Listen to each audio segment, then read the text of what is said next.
చివరిగా ఇంత మాట్లాడిన తర్వాత నీ నక్షత్ర ఫౌండేషన్ గురించి మాట్లాడకపోతే బాగుంటుంది. నీలోని మరో మంచి యాంగిల్, దాని గురించి క్లుప్తంగా 4 మాటలు చెప్పు.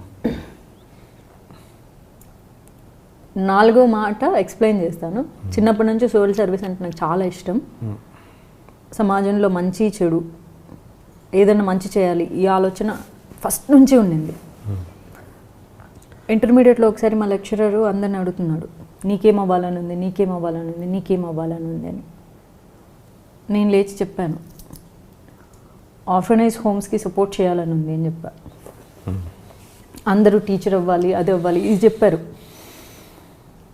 మా లెక్చరర్కి తెలుసు హీరోయిన్ అవ్వాలని కాకుండా ఇంకేం అవ్వాలని ఉంది అని అడిగాడు. అప్పుడు ఇది చెప్పాను. సో నాకు చాలాసార్లు హెల్ప్ చేయాలనిపించేది. ఫస్ట్ టైం అంటే నేను ఇట్లాంటి సిచ్యువేషన్స్ చూసి ఎమోషన్ అవుతానని నాకు ఎప్పుడు తెలిసిందంటే, నేను తిరుపతి వెళ్ళినప్పుడు అక్కడ అభయక్షేత్ర అని ఒక ఫిజికల్లీ ఛాలెంజ్డ్ పీపుల్స్ హోమ్ ఉంది. అక్కడ వెళ్ళాను, ఇక్కడ ఏం చేస్తారు చూద్దామని. అక్కడ ఫిజికల్లీ కాదు, మెంటల్లీ ఛాలెంజ్డ్ పీపుల్, ఒక బ్రెయిన్ సరిగ్గా పనిచేయని ఒక అబ్బాయి వచ్చి అక్కడ ఆంటీ ఎవరైతే ఉన్నారో ఆవిడ మెయింటైన్ చేసే ఆవిడ ఆ బాబుని బయట పిలుచుకొని రమ్మంటే, ఎలా ఉంటారు mentally challenged people, they don't know what actually they are. ఈ అక్క ఎవరో తెలుసా అని, తెలీదు అన్నాడు. అంటే తన స్టైల్లో ఎక్కడో చూస్తూ అలా. అక్క పాట టీవీలో వస్తుంది, వింటావు కదా, అదే నిన్న కోరా అంటే, తెలుసు అక్క అని పాట పాడాడు. నాకైతే సంతోషం కంటే బాధ ఎక్కువ వేసింది. ఆ అబ్బాయి అట్లీస్ట్ ఫార్ బెటర్. సో ఆమె ఎక్స్ప్లెయిన్ చేసి ఫైల్ తీసి ఒక్కొక్కరి గురించి స్టోరీ, ఇలా దొరికారు మాకు, ఇక్కడ దొరికారు ఈ మెంటల్లీ ఛాలెంజ్డ్ పీపుల్, వీళ్ళని కట్టేసి ఉన్నారు వీళ్ళ పేరెంట్స్, వీళ్ళకి తిండి తిన్నం తెలీదు, 1, 2 ఏమీ తెలీదు, ఎక్కడ ఉంటే అన్నీ అక్కడే, ఇలాంటి వాళ్ళు మాకు దొరికితే తీసుకొచ్చారు అని. అలాంటి నేను వింటే కూడా ఏడుస్తానని నాకు ఆ రోజే నా గురించి తెలిసింది. అన్కంట్రోల్డ్, నేను ఏడ్చేస్తున్నా అనమాట. సో ఆమె చెప్పారు, నేను చెప్పడం ఆపేస్తాను, బెటర్ అండి, ఎందుకు మిమ్మల్ని ఏడిపించడం ఊరికే, ఇది కరెక్ట్ కాదు కదా. సో అప్పుడు ఆవిడ చాలా మంచి మాటలు చెప్పారు. ఆవిడే అంటే ఈ మెంటల్లీ ఛాలెంజ్డ్ పీపుల్ వాళ్ళ కోసం ఒక ఇల్లు ఇవ్వటానికి కూడా చాలామంది రెంట్ కడతామంటే కూడా ఇవ్వట్లేదంట. ఇల్లంతా పాడు చేస్తారు, గలీజ్ చేస్తారు, అంతా ఇలా ఉంటుంది, మా ప్రాపర్టీ అంతా పాడైపోతుంది అని. ఎక్కడో ఊరు చివర ఉంది వాళ్ళది, ఇక్కడ ఎందుకు ఉంది అంటే అట్లీస్ట్ ఈ ఇంటి ఓనర్ మహానుభావుడు అదన్నా ఇచ్చాడు కదా, రెంట్కి ఇచ్చాడు కదా, రెంట్ పే చేయడానికి. సో కింద వెళ్ళి పిల్లల్ని చూశాను. నేను ఒక్క నిమిషం కంటే నేను ఎక్కువ చూడలేకపోయాను, అసలు అక్కడ నిలబడలేకపోయాను. కానీ అక్కడ కేర్ టేకర్స్ ఎవరైతే ఉన్నారో అమేజింగ్గా వాళ్ళకి సర్వీస్ చేస్తున్నారు. ఆ పక్కనే ఇంకొక దానికి వెళ్ళాను, అక్షయ క్షేత్రం అనుకుంటా. అక్కడ వెళ్తే వాళ్ళ బట్టల్లోనే 1, 2 అన్నీ పోసుకుని ఉంటే ఒక్కళ్ళు పట్టించుకోవట్లేదు, వాళ్ళు అలానే పాకుతున్నారు. అది కూడా నాకు హ్యుమానిటీ ఉంది, కానీ మనం అంత మంచోళ్ళం ఏం కాదు. వెళ్ళి వాళ్ళది క్లీన్ చేస్తామా అసలు మనం? చిన్నపిల్లలు టాయిలెట్కి వెళ్తేనే మనం చిరాకు పడతాం. పెద్ద పెద్ద పిల్లలు వాళ్ళు 16 years, 18 years, 20 years అంత వాళ్ళు ఉన్నారు. అప్పుడు కూడా చాలా బాధేసింది. ఎలా అయినా సరే నాకు చేతనంత కొంచెమన్నా హెల్ప్ చేయాలి. నేను అంత వెళ్ళి నేను సర్వీస్ చేయలేను, నాకు అంత విశాల హృదయం లేదు అసలు నిజం చెప్పాలంటే. మన అమ్మ నాన్నలకే మనం సరిగ్గా సర్వీసులు చెయ్యం. అట్లీస్ట్ ఏదో ఒకటి చేద్దాము, కొంచెం చిన్న హెల్ప్ ఫినాన్షియల్గానో అలాగా. వాళ్ళకి ఆ రోజు ఏవో కొన్ని నీడ్స్ కావాలి అంటే మొత్తం ఏవో ఆ ప్రావిజన్స్ అవి ఇచ్చేసి వచ్చాను అప్పుడున్న పొజిషన్కి.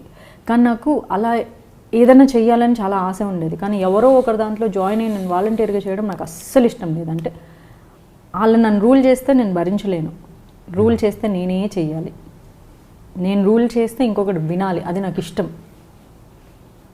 అప్పుడు యూకేలో ఉన్నప్పుడు అక్కడ నేను చాలా చారిటీస్ ఎక్కువ ఇన్స్పైర్ అయింది అక్కడే. చారిటీస్ చాలా ఉంటాయి అక్కడ. అంటే చారిటీ అంటే డైరెక్ట్గా అక్కడ ఆర్ఫనేజ్ హోమ్లో అలా ఉండవు. చారిటీ అని రాసింటారు అంతే, రెడ్ క్రాస్ అని చారిటీ అని. అక్కడ ఏంటంటే మనం యూజ్ చేసిన ఎనీథింగ్ వాళ్ళకి వెళ్ళి అక్కడ ఇచ్చేసి రావచ్చు. అక్కడ చాలామంది స్టడీస్ కోసం వెళ్తారు. మనం బట్టలు కొంటాం, జాకెట్స్ కొంటాం, జర్కిన్స్, టీషర్ట్లు, షూస్ ఎన్ని కొంటాం కదా, అవన్నీ ఏం చేస్తాము నెక్స్ట్ ఇయర్ వచ్చేటప్పుడు అక్కడ డొనేట్ చేస్తారు వాళ్ళు. సేమ్ లైక్ మన స్టోర్లానే ఉంటుంది. ఇక్కడ బట్టల షాప్ ఉంటుంది, ఇక్కడ కాఫీ షాప్ ఉంటుంది, దాని పక్కనే చారిటీ కూడా కంటిన్యూస్ స్టోర్ ఉంటుంది. మన ఇండియాలో ఎక్కడ కనిపించవు అవి. So anything we can give it. మన కిచెన్లో వాడే స్పూను, యూస్ చేసిన కప్పులతో సహా మనం జనరల్గా ఏం చేస్తాం, పక్కన పడేస్తాం, స్టోర్ రూమ్లో పడేస్తుంటాం. అవి అక్కడ డొనేట్ చేస్తారు. వాటిని మనం సెకండ్స్లో కొనుక్కోవాలి. అంత పాడైపోయినాయి అయితే ఇవ్వరు. డొనేట్ బాక్స్లో అక్కడ బాక్స్ చేస్తారు, వీళ్ళు హ్యాంగ్ చేసి ఒక ప్రైజింగ్ పెడతారు దానికి. ఫస్ట్ నా ఫ్రెండ్ తీసుకెళ్ళాడు అనమాట, ఇక్కడ ఏమన్నా కొనుక్కోరా అని. ఏం కొనుక్కోవాలి అని, ఇది చారిటీ, సో ఇక్కడ కొనుక్కో, యూజ్డ్ ఐటమ్స్ ఉండని. చిచి యూజ్డ్ ఐటమ్స్ నేను కొనుక్కోవడం అంటే నాన్ సెన్స్, కావాలంటే కొత్తది కొనుక్కుంటాను. ఇట్లా నువ్వు అంత చెత్త ప్లేస్కి తీసుకొస్తావని నేను అనుకోలేదు అన్నాను. ఈ సార్ వీళ్ళు ఇండియాలో అలాగా అడుక్కోరు. 10 సార్లు ఫోన్ చేసి హెరాస్ చేయరు, మనకు డొనేట్ చేయని. మనం యూజ్డ్ ఐటమ్స్ ఇస్తే అవి వేరే వాళ్ళు కొనుక్కెళ్తే నువ్వు ఇచ్చే 2 పౌండ్లు 3 పౌండ్లు ఆ మనీ అంతా తీసుకెళ్ళి వీళ్ళు ఆర్ఫన్ హోమ్స్కి వాటికి వీటికి ఎన్ని అయితే ఉన్నాయో ఆ మనీ అక్కడ ఇస్తారు. ఇక్కడ రిసెప్షన్లో మనతో మనీ పే చేయించుకుంటారు కదా, దే ఆర్ వాలంటీర్స్, ఫ్రీగా పనిచేస్తారు ఇక్కడ. You also can work.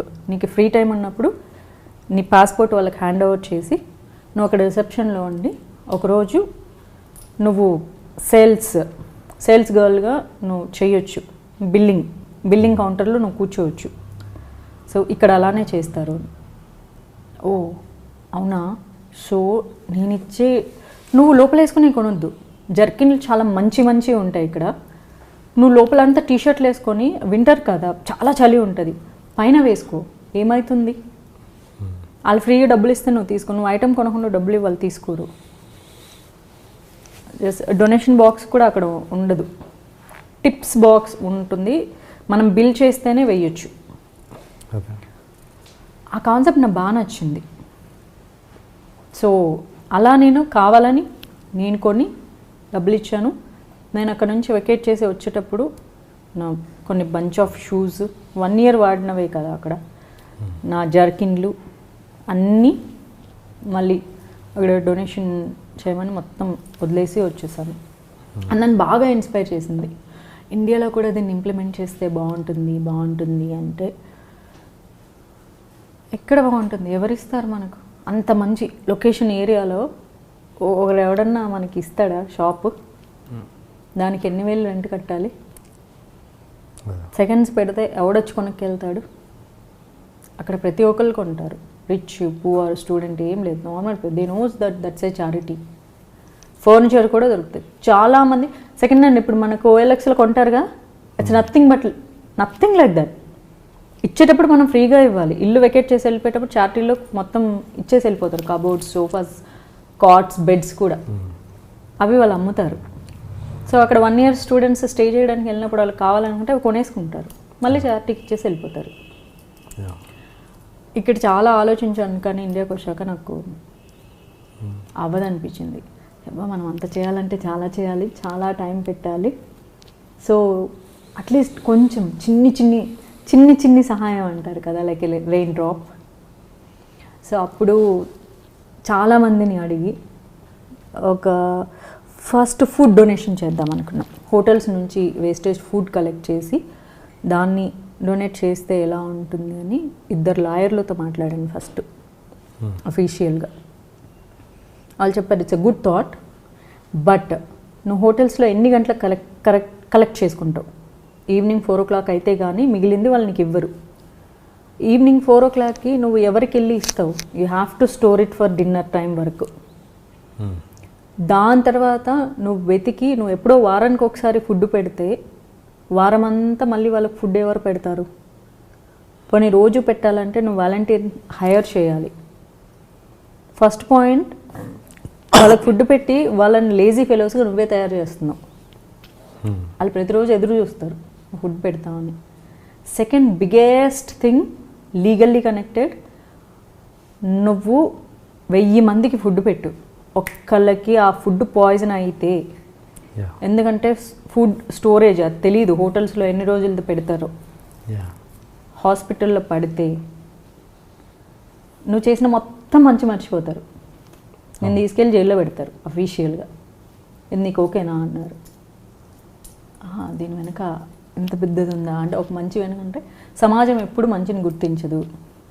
నువ్వు మంచి మాట్లాడితే పట్టించుకోదు, నువ్వు ఒకరిని తిట్టు నిన్ను సూపర్ హైలైట్ చేస్తారు, నువ్వు మంచి చేయి పట్టించుకోరు, నీ వల్ల చెడు జరిగిందని చెప్పు నిన్ను మామూలుగా తిట్టరు. అవసరమా, నీ కెరీర్ నువ్వు చూసుకోవచ్చు కదా, ఏదో థింక్ అదర్ థింగ్ అని చెప్పారు. సో అప్పుడు మళ్ళీ ఆలోచించి ట్రైన్లో వెళ్తున్నాం, నేను నా బెస్ట్ ఫ్రెండ్ చెన్నై వెళ్తున్నాం. ఒక మంచి పేరు పెట్టాలి ఫస్ట్ ఆఫ్ ఆల్, ఏదో ఒకటి. నాకు నక్షత్రం అంటే చిన్నప్పటి నుంచి ఇష్టం. నా పెన్నుకి నక్షత్రాన్ని పెట్టుకున్నాను, జర్నలిస్ట్ అవ్వాలనుకున్నాను కదా. నేను ఎవరన్నా ఒక చిన్న పాపని అడాప్ట్ చేసుకుంటే తనకి నక్షత్రాన్ని పెట్టాలని నాకు ఆశ ఉండింది. ఆ పేరు పెట్టాను. దానికి మళ్ళీ జాతకం కూడా చూపించే ఈ పేరు ఎలా ఉంది అని. ఎన్నిసార్లు పడ్డా పైకి లేస్తుంది పేరు అని చెప్పారు. ఓకే ఫైన్, ఈ నేమ్ ఫిక్స్ చేసుకుందామని.